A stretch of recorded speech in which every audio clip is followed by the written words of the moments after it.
아버지의 뜻이 하늘에서 이루어진 것처럼 이 땅에서도 아버지의 뜻이 이루어지기를 소원합니다.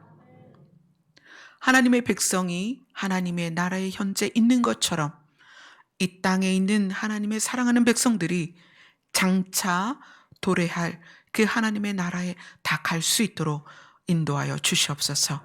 예수님 이름으로 기도드리옵나이다. 아멘. 오늘 말씀은 베드로전서입니다. 베드로전서 1장 3절로 12절 말씀입니다. 베드로전서 1장 3절로 12절입니다. 같이 읽겠습니다. 시작. 우리 주 예수 그리스도의 아버지 하나님을 찬송하리로다. 그가 많으신 긍휼대로 예수 그리스도를 죽은 자 가운데서 부활하게 하심으로 말미암아 우리를 거듭나게 하사 산 소망이 있게 하시며 썩지 않고 더럽지 않고 쇠하지 아니하는 유업을 있게 하시나니 곧 너희를 위하여 하늘에 간직하신 것이라.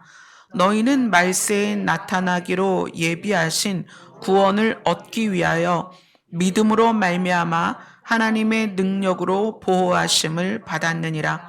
그러므로 너희가 이제 여러 가지 시험으로 말미암아 잠깐 근심하게 되지 않을 수 없으나 오히려 크게 기뻐하는도다.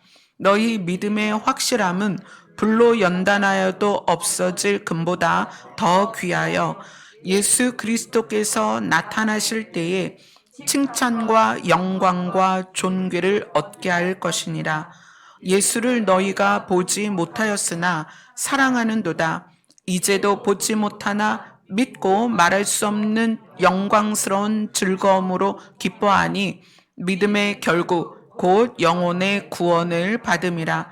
이 구원에 대하여는 너희에게 임할 은혜를 예언하던 선지자들이 연구하고 부지런히 살펴서 자기 속에 계신 그리스도의 영이 그 받으실 고난과 후에 받으실 영광을 미리 증언하여 누구를 또는 어떠한 때를 지시하는지 상고하니라. 이 섬긴 바가 자기를 위한 것이 아니요 너희를 위한 것임이 계시로 알게 되었으니 이것은 보내신 성령을 힘입어 복음을 전하는 자들로 이제 너희에게 알린 것이요 천사들도 살펴보기를 원하는 것이라. 아멘. 오늘 본문 말씀에는 우리가 중요한 부분이 뭐냐면 성령을 힘입어 복음을 전하는 것에 대해서 오늘 이제 초점을 맞춰서 볼 거예요. 근데 여기서 성령을 힘입어 복음을 전하는 자로서 누가 예시가 됐냐면 선지자. 누구냐면 예언하던 선지자. 이 예언하던 선지자다라는 것은 이 우리가 지금 들고 있는 이 성경을 구약 성경을 썼던 선지자들입니다. 창세기로부터 말라기까지 이 우리가 읽고 있는 베드로전서는 이 베드로가 이것을 나누기 전에는 없었기 때문에 신약 성경은 이때의 이 가르침에 포함되진 않아요. 그럼 여기에서 예언하던 선지자들이 연구하고 부지런히 살폈던 것은 구약이죠. 근데 이 구약의 성경에서 이 선지자들이 연구하고 부지런히 살펴서 또 그 선지자들 안에 계신 그리스도의 영이 그들에게 무엇을 가르쳐 주셨냐면 예수님이 받으실 고난과 그러니까 예수님이 받으실 고난과 그 다음에 예수님이 받으실 영광을 미리 구약의 선지자들한테 알려줬다는 거예요. 그래서 구약의 선지자들은 누구를 예수 그리스도를 어떠한 때에 초림과 재림에 대하여 그죠? 누구를 예수 그리스도를 어떠한 때 초림하는 시기와 재림하는 것에 대하여 상고를 했다는 것은 탐구를 했다는 거예요. 하나님의 영이 그 선지자들 안에 들어가서 예수 그리스도에 대하여 미리 연구하고 부지런히 살펴서 탐구를 했는데 그 메시아가 누구이고 언제 와서 어떻게 할 것인가를 미리 연구하고 부지런히 살펴서 탐구를 했다. 근데 그렇게 한 것은 자기들을, 그러니까 그때 구약의 선지자들을 위한 것이 아니었다. 왜냐하면 그때 임할 일이 아니라 그들의 입장에서는 미래의 일이죠. 예수 그리스도의 초림이나 재림은 그 구약의 선지자들의 시기에서는 아주 먼 미래란 말이에요. 그러면 그들이 연구하고 부지런히 살펴서 탐구한 예수 그리스도와 그의 오심, 그가 받으실 영광은 누구를 위한 것이냐? 너희를 위한 것이다. 이렇게 얘기를 해요. 그들이 그렇게 섬긴 것은 본인들을 위한 것이 아니고 너희를 위한 것이다. 이것은 하늘로부터 보내신 성령을 힘입어 복음을 전하는 자들로, 그들이 이제 예언하는 선지자들이 성령을 힘입어서 예수 그리스도를 알았고 메시아에 대해서 우리에게 지금 가르칠 수 있는 내용을 구약 안에 넣었단 말이에요. 이것이 지금 우리에게 전파가 되고 예수님 앞에 있었던 제자들에게 전파가 됐고, 그리고 그 결과물, 예수님이 받으실 영광과 우리가 받을 영광의 결과물은 천사도 보기를 원하는 그렇게 놀라운 영광이라는 거예요. 그래서 우리 13절을 같이 읽겠습니다. 시작. 그러므로 너희 마음의 허리를 동이고 근신하여 예수 그리스도께서 나타나실 때에 너희에게 가져다 주실 은혜를 온전히 바랄지어다. 예언하는 선지자들이 그리스도의 영에 의해서 그리스도가 받으실 고난과 그리스도가 받으실 영광을 미리 부지런히 연구해서 깨달았고 탐구했고 그것을 계시하여서 구약에 넣어줬고, 이것은 본인들을 위한 것이 아니라 이것을 읽을 후대 자손들을 위한 것이고, 그 자손 안에 지금 베드로가 너희를 위한 것이다 라고 얘기한 것은 베드로 앞에 있는 사람들이었어요. 이스라엘 백성들. 또한 지금 우리를 위한 것이에요. 이 말씀을 대하는 우리들. 그러므로 이거는 천사도 보기를 원하는 결과다. 그러므로 이 복음을 깨달았다면 너희 마음의 허리를 동이고, 이거는 뭐죠? 마음을 다잡고, 마음을 정비하고, 그 다음에 마음을 겸비하고, 어떻게 해라? 예수 그리스도께서 나타나실 때에 너희에게 가져다 주실 은혜를 온전히 바라라. 이야기는 끝까지 기다리라는 거예요. 끝까지 견디고 끝까지 바라라. 그 은혜가 우리에게 실제가 될 때까지. 그 은혜가 우리에게 실제가 된다는 건 우리가 하나님의 나라에 가든 예수 그리스도의 오심에 의하여 우리가 휴거가 되든 이걸 끝까지 놓치지 말고 바라야 된다. 그런데 그것을 어떻게 해라? 마음의 허리를 동이라 라고 표현을 했어요. 예수 그리스도의 오심과 그분이 가져다 주실 은혜를 끝까지 바라는 것에 의해 대해서 무엇이 중요하다? 마음이 중요하다. 지금 마음의 문제를 이야기하고 있어요. 그러면서 이 앞에는 이제 뭘 이야기하냐면 예수 그리스도께서 나타나실 때에 우리에게 가져다 주실 은혜가 무엇이냐면 오늘 읽은 1장 3절에 있는 산 소망이다. 예수님이 죽은 자 가운데서 부활하셨으므로 우리가 소망을 갖되 그게 무슨 소망이다? 산 소망이다. 이 산 소망이 썩지 않고 더럽지 않고 쇠하지 않는 유업을 잊게 한다. 우리의 소망은 썩지 않고 더럽지 않고 쇠하지 않는 영생에 관련된 생명에 관련된 유업을 받게 하는 것이다. 그것이 우리의 살아있는 소망입니다. 너희를 위하여 하늘에 간직해 놓은 예수님이 우리에게 주시려고 지금 예비해 놓으신 그 산 소망, 그것은 썩지 않고 더럽지 않고 쇠하지 않는 그 하나님의 나라를 유업으로 잇는 것, 이것이 산 소망이고 이것이 지금 하늘에 간직되어 있다. 그런데 언제? 5절을 같이 읽겠습니다. 자, 너희는 말세에 나타내기로 예비하신 구원을 얻기 위하여 믿음으로 말미암아 하나님의 능력으로 보호하심을 받았느니라. 말세에 나타내기로 예비됐다는 것은 예수 그리스도의 재림을 통하여 이루어질 일이고, 또 우리 입장에서는 예수님이 재림하시기 전에 죽는 사람도 있잖아요. 그죠?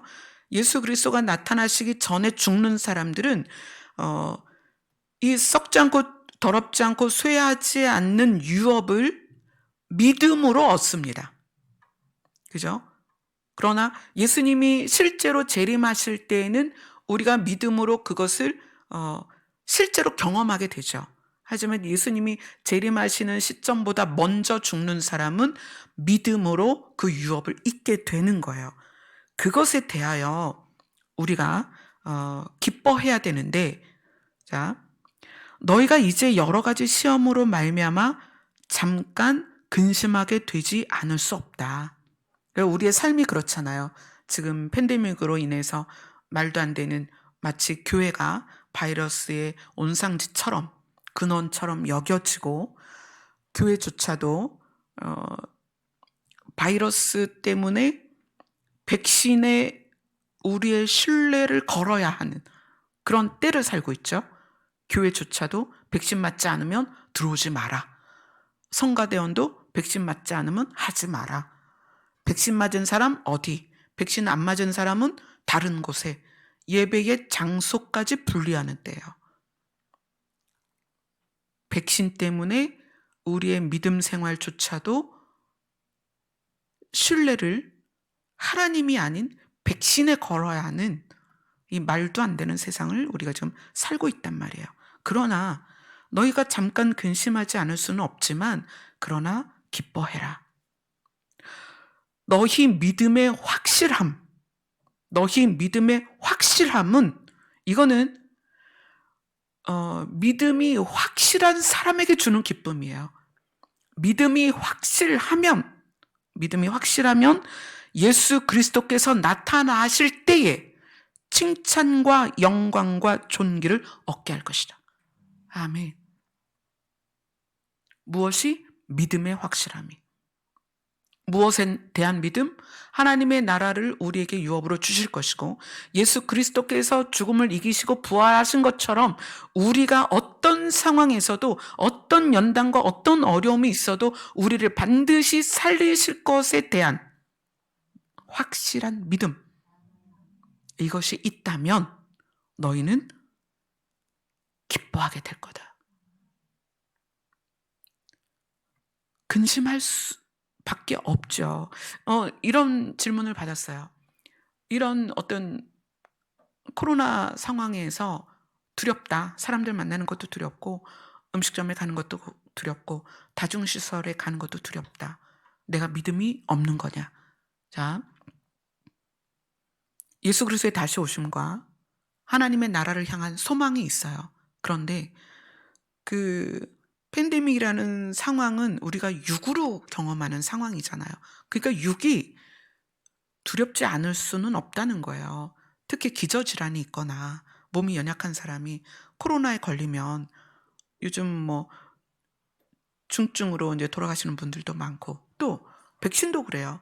기저질환 있는 분들이 백신 맞고, 또 전혀 그런 거 없이 건강한 사람도 백신 맞고 죽을 수도 있어요. 육체가 포함된 세상에서 오는 자극을 받는 게 당연해요. 두려울 수도 있고 또 걱정이 될 수도 있어요. 이거는 믿음이 없는 건 아니에요. 하지만 그런 상황에서 우리가 어떻게 해요? 마음의 허리를 동이고 다시 하나님께로 가는 거죠. 하나님, 옆집 사람이 코로나 걸려서 죽었대요. 누가 무슨 상황이 돼서 어떻게 됐대요. 그래서 저도 걱정이 돼요. 그러나 이제 거기에서 확실한 믿음을 세우는 거죠. 세상은 이렇지만 우리를 살리실 하나님의 사랑을 신뢰합니다. 이렇게 나아가는 거예요. 여러분이 어떻게 근심이 없을 수 있어요? 저도 근심이 있을 수도 있고, 뭐 상처가 있을 수도 있고, 염려가 있을 수 있죠. 그러나 염려를 안 느끼고 근심을 안 느낀다는 게 아니에요. 우리의 믿음은 그러함에도 불구하고 그런 것을 느끼고 걱정 가운데 있을 수 있지만 그 상태에 머무르는 게 아니라는 거예요. 어떻게? 마음을 동이고 다시 주님 앞에 가서 무엇을 잡는 거예요? 확실한 믿음을 잡는 거예요. 무엇에 대한? 사망 권세를 이기신 예수 그리스도의 그 부활을 붙잡는 거예요. 그래서 우리의 소망은 뭐다? 산 소망이다. 믿음을 확실히 붙잡았을 때에 우리 삶의 과정에 여러 가지 많은 일들은 있겠지만 그러한 믿음을 확실히 붙잡은 자들에게 칭찬과 영광과 존귀가 주어질 것이다. 예수를 너희가 보지 못하였으나. 그죠? 여러분 예수님 못 봤잖아요. 그러나 사랑하는도다. 그분이 우리 안에 믿어졌잖아요. 그분이 내 대신 죽으셨다는 게 내 마음에 인정이 돼버렸단 말이에요. 우리가 눈으로 예수님을 본 적은 없지만 그분이 믿어졌어요. 사랑하게 됐어요. 이 사랑한다는 것은 관계가 형성됐다는 거예요. 그분하고. 그래서 이제도 보지 못하나 믿고, 보지 못하나 믿고. 근데 그 믿은 것이 무엇하고 연결이 되냐면 말할 수 없는 영광스러운 즐거움으로 기뻐한다. 예수님을 믿기 때문에 지금의 연단과 환난과 고난 가운데서, 시험 가운데서 기뻐한다. 무엇을? 믿음의 결국 곧 영혼의 구원을 받는 것에 대하여 기뻐한다는 거예요.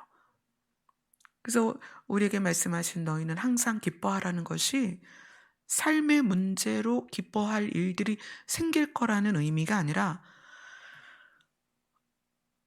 사랑하는 예수님을 결국엔 그분을 통하여서 우리가 구원을 받을 것에 대한 믿음으로 말미암는 기쁨이라는 거죠.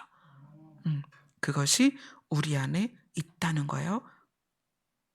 그래서 예수 그리스도께서 분명히 다시 나타나실 것이고 너희들에게 그 산 소망 안에 들어있는 썩지 않고 더럽지 않고 쇠하지 아니하는 유업을 있게 하실 것이니까 어떻게 해라? 마음을 동여라. 마음의 허리를 동여라. 언제까지? 끝까지. 온전히 바란다는 것은 끝까지 마음을 지키라는 거예요. 자, 그런데 이것이 성령을 힘입어 복음을 전하는 것과 어떤 것으로 연결이 되냐면 우리가 주일날 나눴죠. 성령을 알려면 반드시 엘리야와 연결이 돼야 된다. 엘리야가 그 바알의 선지자들과 싸울 때 3년 6개월 비가 오지 않았던 이스라엘에서 제단을 쌓고 그가 제단에 물을 부어놓고 하나님께 기도한 것이 무엇이냐면 하나님이 신이신 것과 아버지의 마음이 자녀에게로, 자녀들의 마음이 아버지께로 돌이키는 것을 하나님이 원하시고 하신다는 것을 알게 하옵소서라고 기도를 해요. 그게 엘리야의 기도였어요. 그리고 말라기 선지자가 4장 5절 6절에서 마지막 때에 정말 그 두려운 날이 임할 때 하나님의 성령이 너희들에게 임해서 뭘 할 것이다? 아버지의 마음을 자녀에게로, 자녀의 마음을 아버지께로 돌이키게 할 것이다. 그리고 누가복음으로 와서 그것에 대해서 완벽하게 정리를 해주죠. 누가복음 1장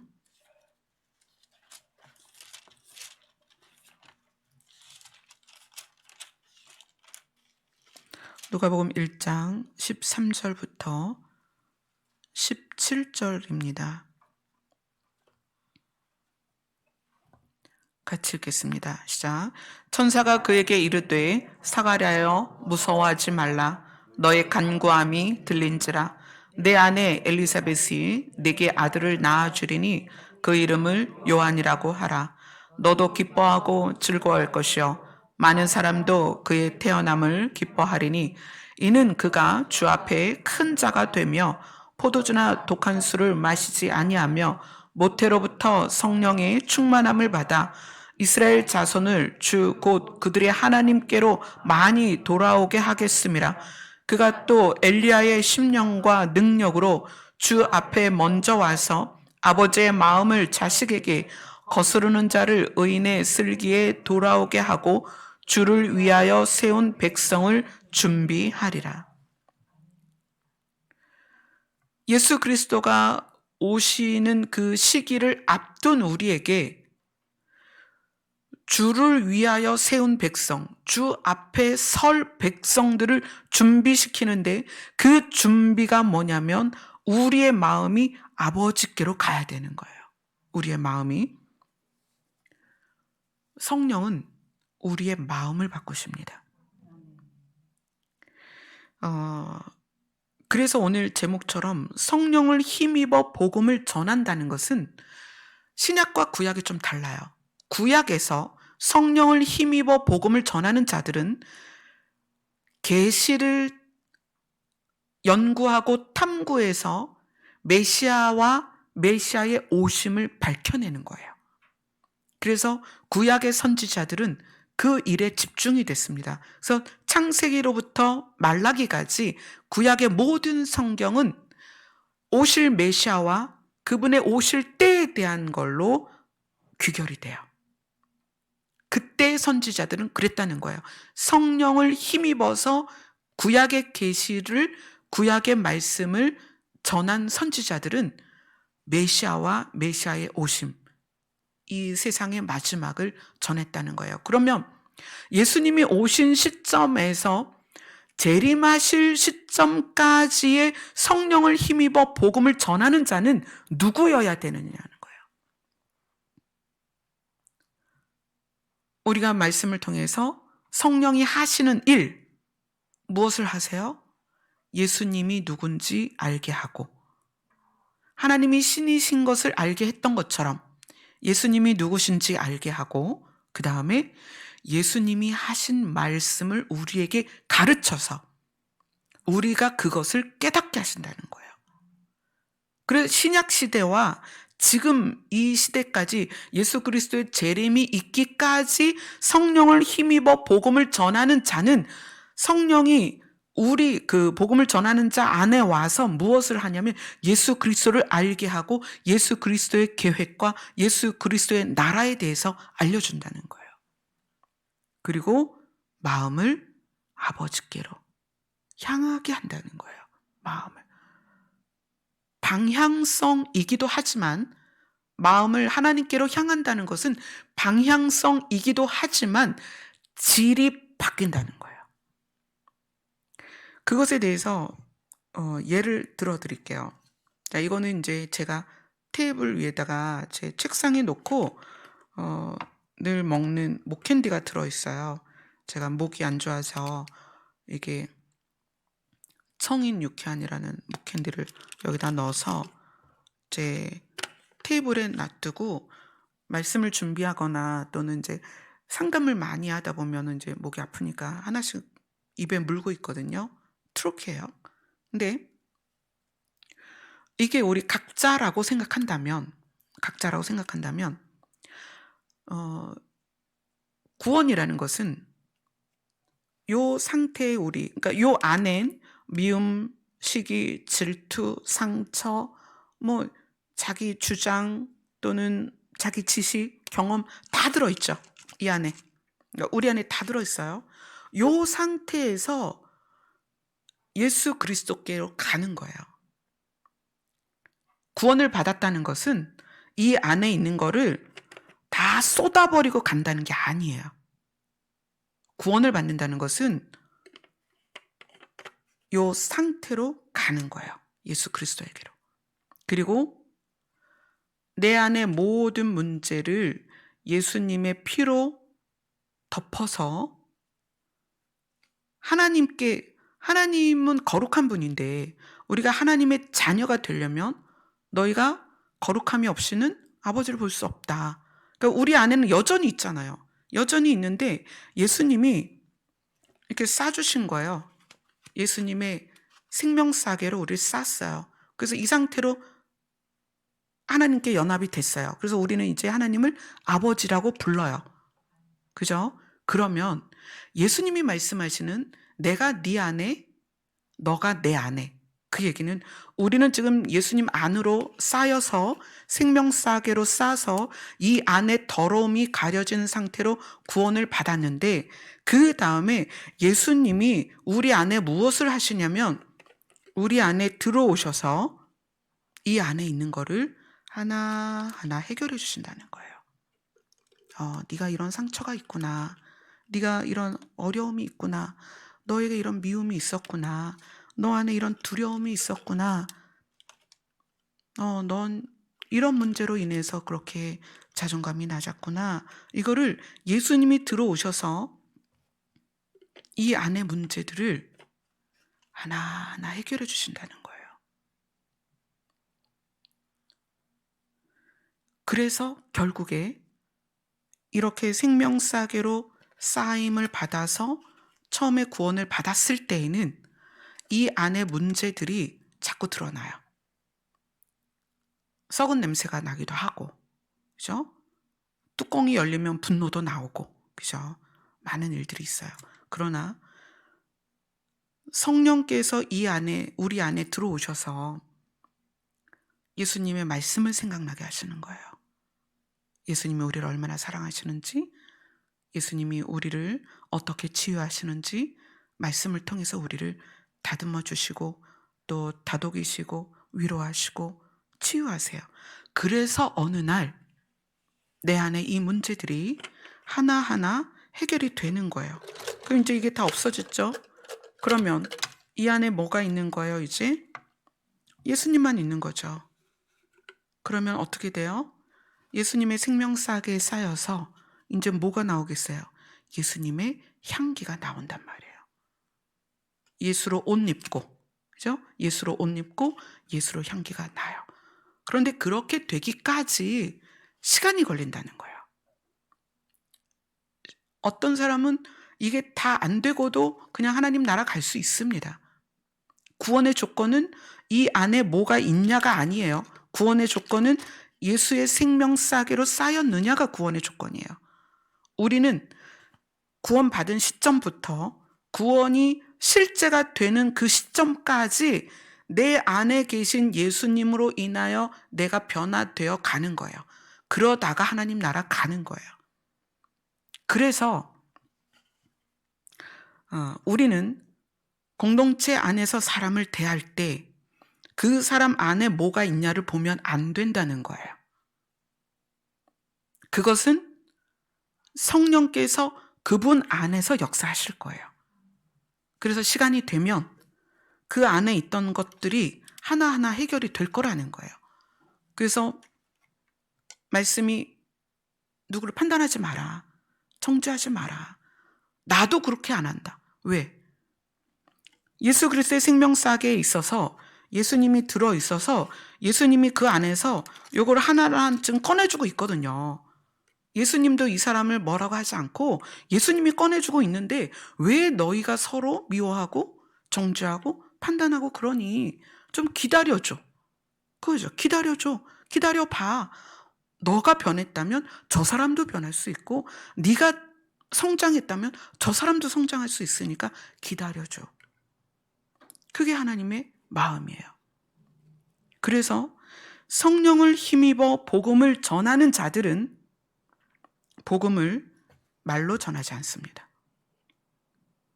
성령을 힘입어 복음을 전하는 것은 삶으로 전하는 거예요. 성령을 힘입어 복음을 전한다는 것은 향기가 그냥 나는 거예요, 그 사람에게.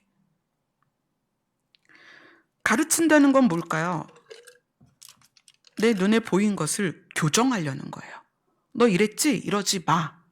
너 이렇게 했으니까 이렇게 하지 마. 이렇게 말하는 거예요. 말로 고치려고 하는 거예요. 그러나 다시 오실 예수 그리스도 앞에 서는 자들은 무엇의 변화로 인하여 그 서는 것을 준비하냐면, 오늘 그 누가복음 1장에서 그랬잖아요. 주를 위하여 세운 백성을 준비하리라. 근데 그 준비가 뭐다? 마음의 허리를 동이는 것이다. 근데 그 삶의 교정, 우리가 그 눈에 보기 안 좋은 그 삶의 교정은 언제 되느냐? 마음이 바뀌면 삶이 교정됩니다. 아멘. 우리가 그래서 그 부분으로 사람을 봐야 된다는 거예요. 하나님께서 저 사람을 사랑해서 생명 싸기로 싸셨다면 성령께서 그 안에서 일하실 것이고 역사하실 거예요. 그러면 성령께서는 반드시 그 사람의 마음을 만지십니다. 예수님이 우리 안에 계시다는 것은 예수님이 우리 안에서 그 일을 하신다는 거예요. 그렇다고 해서 성령이 하시는 일 중에 은사에 대해서 제가 그 은사가 없다 또는 뭐 요즘 뭐 그런 분들도 있어요. 은사가 폐해졌다. 절대 그렇지 않습니다. 은사가 나타납니다. 성령이 계시는 곳에서는 기적이 있고 이적이 있고 예언과 계시가 풀어집니다. 그건 당연해요. 왜요? 성령이 계시니까. 그러나 개인에 대하여 성령이 하시는 역사는 마음을 만지신다는 거예요. 그래서 주 앞에 설 수 있는 그 모양새로 계속 마음을 만져가시고 변화시켜 가신다는 거예요. 그래서 복음을 전하는데 성령을 힘입어 복음을 전하는 사람은 삶으로 전하는 거예요. 가정에서나 사역자도 마찬가지예요. 저도 이 자리에서 말씀을 전하는 것이 지금 말로 전하고 가르치는 것으로 표현은 되죠. 사역자니까. 그러나 만약에 제가 삶 가운데 부도덕하거나 비윤리적이거나 비정상적이거나 그렇다면 여러분은 여기 있으시면 안 되는 거예요. 그래서 성경에 보면 사역자들에 대해서 뭘 봐라? 열매를 봐라. 어떤 분들은 어떤 사역자는 기적이 나타나요. 어떤 사역자는 예언을 해요. 통변을 해요. 그러면 성령이 함께 하시는 거 아닌가요? 그런데 그분이 돈을 요구해요. 집이라도 파는 거예요. 막 성도들을 함부로 대해요. 욕을 하고 비난하고 저주하고. 성령이 하시는 역사는 그렇지 않아요. 반드시 마음으로 들어가십니다. 성령은. 그래서 그 성령이 임한 사람이 여러분 그런 경험 있지 않아요? 저는 어렸을 때 저희 할머니가 한글도 모르시고 숫자도 모르시는 정말 옛날 할머니셨어요. 근데 그 할머니께서 이제 교회를 다니시니까 어른 예배를 꼭 저를 데리고 가셨어요. 왜냐면 제가 가서 찬송가 펴드려야 되고 성경책을 펴드려야 되니까. 근데 그 할머니께서 그 찬송을 외워가지고 제가 펴드리면 그 외운 찬송가로 한 글자 한 글자 읽기 시작하시는 거예요. 찬송은 외워졌잖아요. 가사가 외워졌으니까 제가 펴드린 걸 보고 외운 거를 글자에 접목시켜서 이게 이 글자구나 이렇게 하시더니 나중에 한글을 깨우치시더라고요. 그런데 그렇게 한글도 모르고 숫자도 모르시는 할머니가 제가 어렸을 때 아프면 손을 얹고 기도를 해주셨어요. 배에다 손을 얹고 기도를 해주시고 열이 나면 이마에 손을 얹고 기도를 해주셨어요. 그런데 신기하게 나아요. 할머니가 기도해 주시면 나아요. 그때 저희 어머니 아버지는 이제 뭐 사업하신다고 바쁘시고 집에 잘 안 계셨어요. 그럼 저는 이제 할머니랑 이제 유대 관계가 워낙 좋았어요. 할머니가 저를 늘 돌봐주셨는데 그때는 뭐 아프면 병원도 멀고 약국 가기도 힘들고 그러니까 늘 할머니가 그렇게 기도를 해주셨어요. 그게 뭔가요? 할머니가 그 마음 안에 그 손녀딸을 사랑하는 마음으로 하나님이 살아계신 분이라는 걸 알고 하나님이 신이신 것이 인정되신 할머니가 손녀딸을 위해서 기도를 하니까 성령께서 그 안에서 역사하시는 거거든요. 치유해 주시는 거예요. 여러분들이 누군가를 향해서 정말 간절한 마음으로 기도를 하시면 성령께서 일하십니다. 치유가 나타나요. 그래서 저는 어디 가서 치유사역자라고 말을 안 해요. 그것이 제가 예전에 그렇게 하나님께 기도를 했거든요. 하나님, 하나님께서 일하시기 위해서, 하나님이 살아계심을 드러내시기 위해서 치유도 나타날 수 있고 기적이 나타날 수 있는데, 만약에 그것 때문에 제가 나중에 변질이 된다면, 쓰임받다가 버림받는 상황이 된다면 차라리 저는 쓰임을 안 받는 게 좋습니다. 그렇게 기도한 적이 있었어요. 그래서 하나님, 제 필요가 아니라 상대의 필요에 따라서 하나님 일하여 주옵소서. 이 사람이 고침받아야 된다면, 이 사람이 고침받는 것으로 하나님이 살아계심을 드러낼 수 있다면 그때 일하여 주옵소서. 다 오세요. 내가 기도하면 낫습니다. 이게 아니라 정말 그 사람을 위해서 하나님이 일하셔야 된다면 그때 일하시옵소서. 그렇게 기도를 했어요. 성령이 일하시면 죽은 사람도 살아납니다. 성령이 일하시면 그런 거죠. 부목사님 어머니께서 저희 남편하고 똑같은 암으로 돌아가셨어요. 저희 남편은 3년을 암 투병하면서 말기 암 환자들은 굉장히 고통이 심해요. 그래서 마약성 진통제를 시간마다 먹고, 그 다음에 마약성 진통제 패치가 있어요. 그거를 이제 심장에다 붙이고, 그렇게 해서 정말 고통스럽게 그 시간이 지났어요. 그런데 부목사님 어머니께서 그 암에 걸리신 거예요. 똑같은 담도암.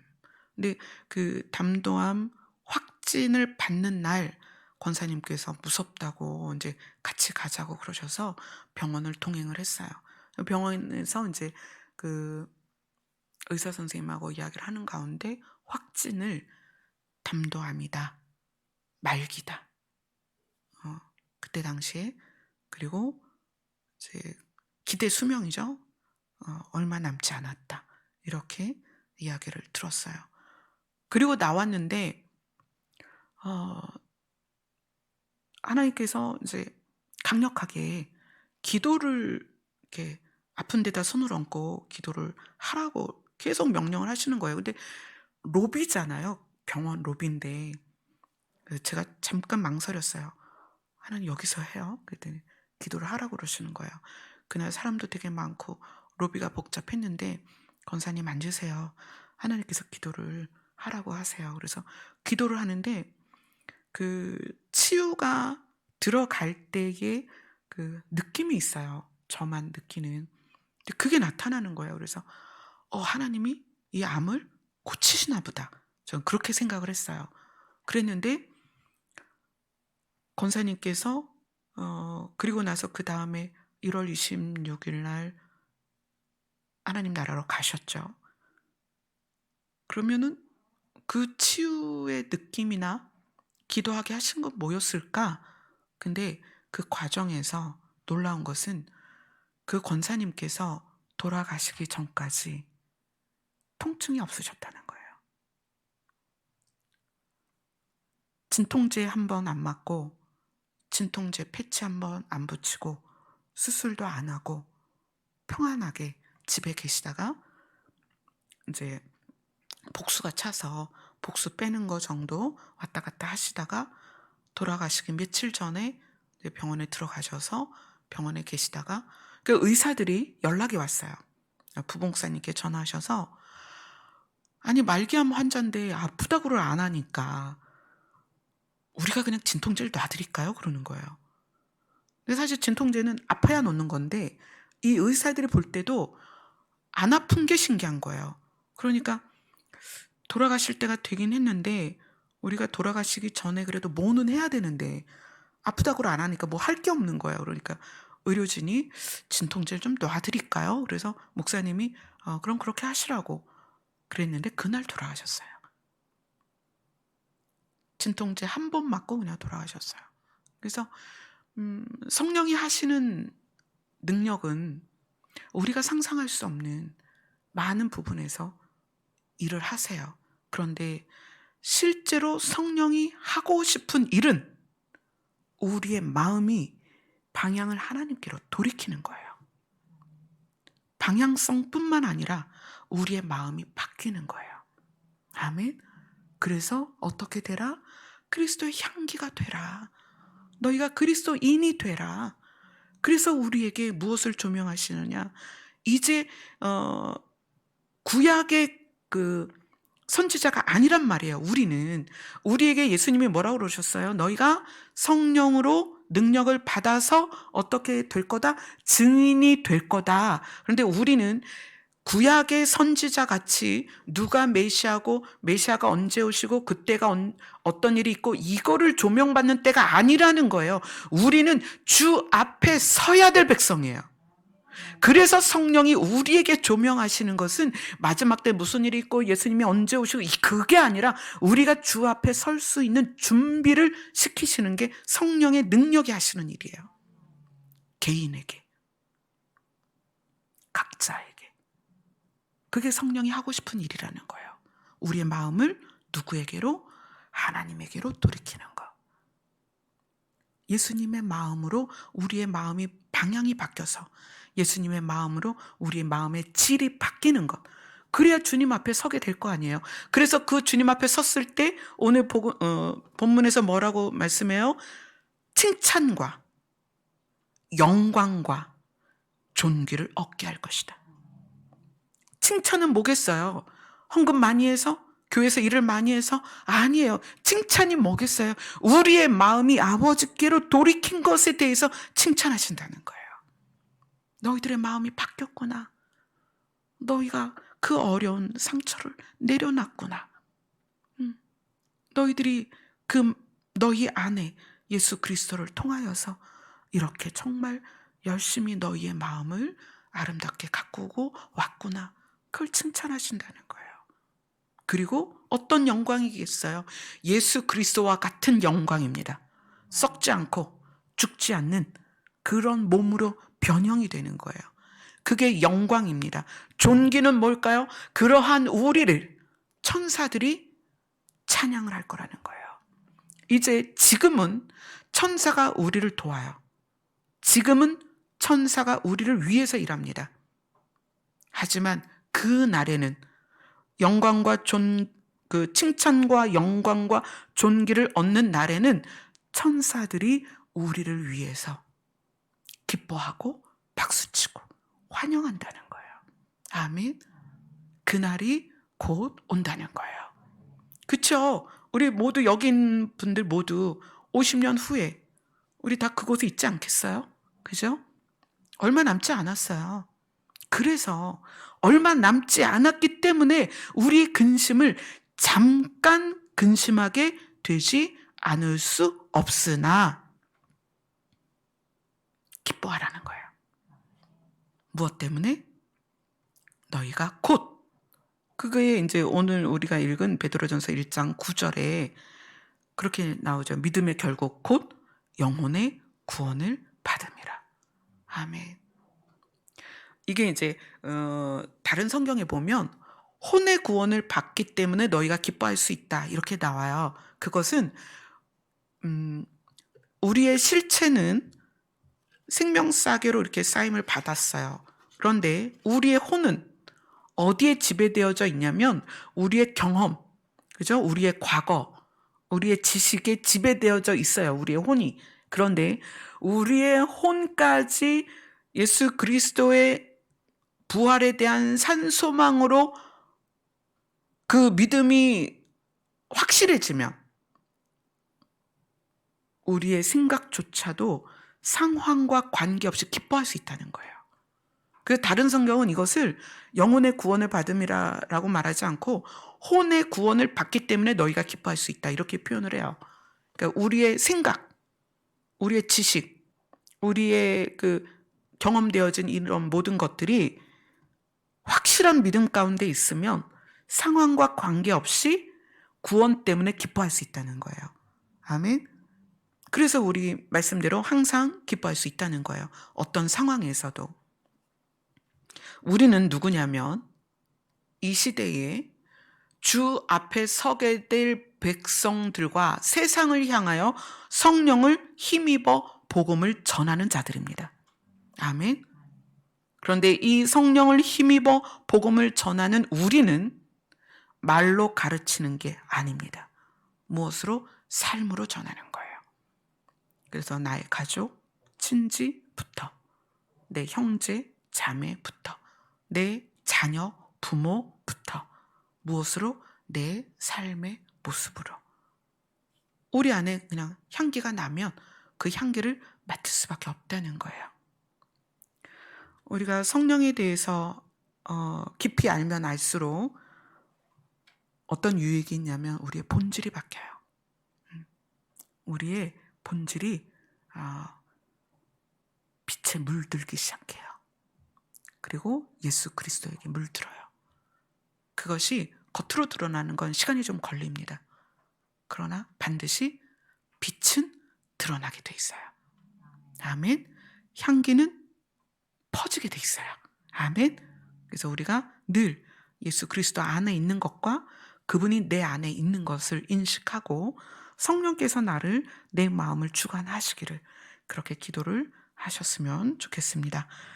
오늘 찬양 드린 여러 가지가 그 찬양들이 다 그런 모습을 드러내는 것 같아요. 우리 찬송가 우리 아까 420장 찬양하겠습니다.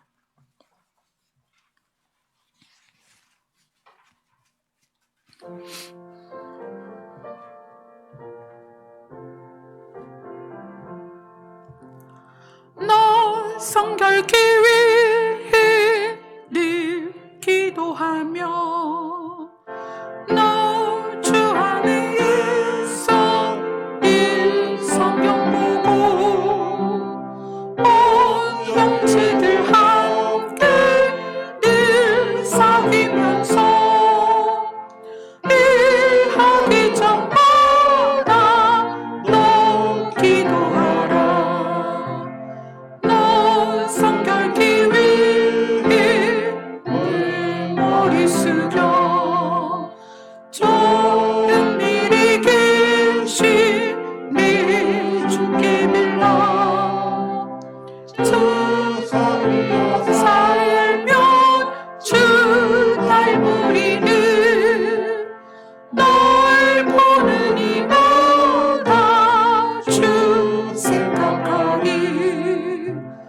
너 성결케 위해 주 따라가고 일 다급하여도 당황치 말고 참 즐거울 때나 또 슬플 때에 너 주님만 믿고 늘 따라가라. 너 성결케 위해 늘 기도하며 내 소원을 주께 다 맡기어라. 너 성령을 받아 주 섬겨 살면 저 천국에 가서 더 잘 섬기리. 우리 421장 찬양합시다.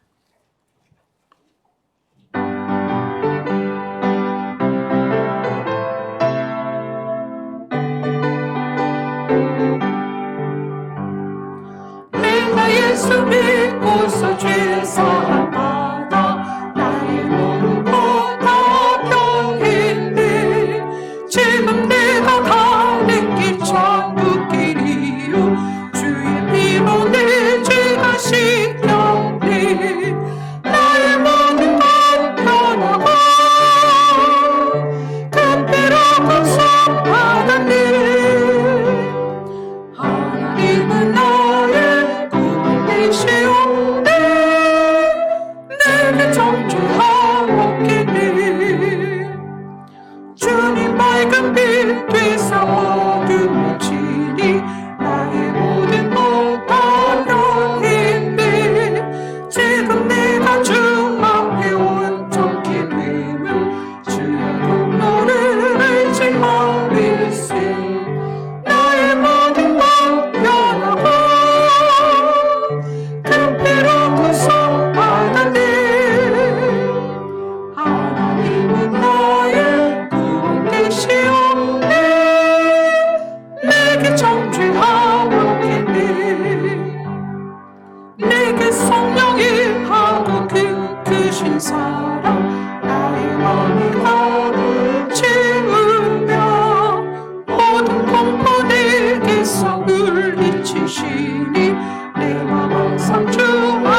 425장입니다.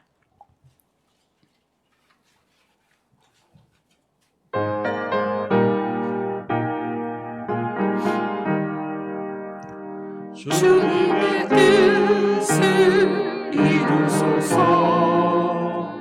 고요한 주님 기다리니 진흙과 같은 날 믿으소. 주님의 형상 만드소서. 주님의 뜻을 이루소서. 주님 발 앞에 엎드리니 나의 맘속을 살피시소. 눈물 흘리게 하옵소서. 주님의 뜻을 이루소서. 병들어 몸이 피곤할 때 권능의 손을 내게 펴서 강건케 하여 주옵소서. 주님의 뜻을 이루소서. 온전히 나를 주장하사 주님과 함께 동행하며 만민이 함께 하옵소서. 아멘. 아버지의 뜻이 무엇인지 여러분이 너무 잘 아시잖아요. 우리의 기도가 아버지의 뜻이 이 땅에 이루어질 수 있도록 아버지에게 힘을 드리는 그런 기도를 했으면 좋겠어요. 그래서 오늘 기도가 나를 위해서가 아니라 아버지를 위한 기도를, 아버지께 위로가 되는 기도, 또 아버지께 힘이 되는 기도. 아버지께서 얼마나 마음이 아프시겠어요. 이 땅을 향해서 볼 때 죄악 가운데에서 사실 자유케 되었어야 되는 우리들이 아직도 매여 있고, 아직도 고통당하고 있고, 아직도 신음하고 있는 아버지의 자녀들을 볼 때 얼마나 마음이 아프시겠어요. 그런 아버지를 우리가 위로해드리는 그런 기도를 했었으면 좋겠다는 생각이 들었는데, 오늘 그런 기도를 여러분 각자 여러분의 언어로 그렇게 아버지를 위로해드리는 시간이 되었으면 좋겠습니다. 기도하겠습니다.